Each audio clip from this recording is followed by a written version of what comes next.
Outpost would be an example of that. That's another story unto itself. And they're going to have to be better at, figuring out how to use these existing infrastructure things. So that was kind of a trend there.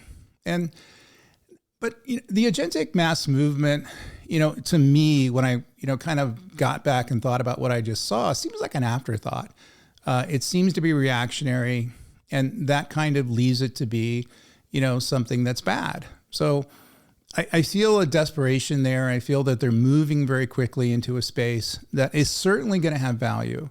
And I think AWS is a bunch of smart people, and they're able to make this successful unto itself.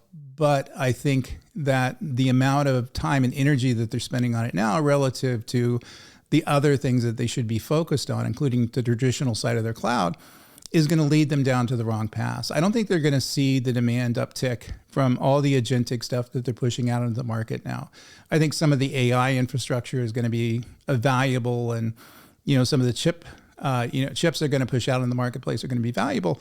But pushing a deployment architecture out there, it's something that's going to be used each and every time, which is kind of how it's being sold, is not realistic. I think that agentic AI, as I mentioned many times before on the show, is going to have a purpose. It's going to have use cases, but as I talk about in my courses and talk about in my writing, that it's very narrowly focused in terms of ability to bring value.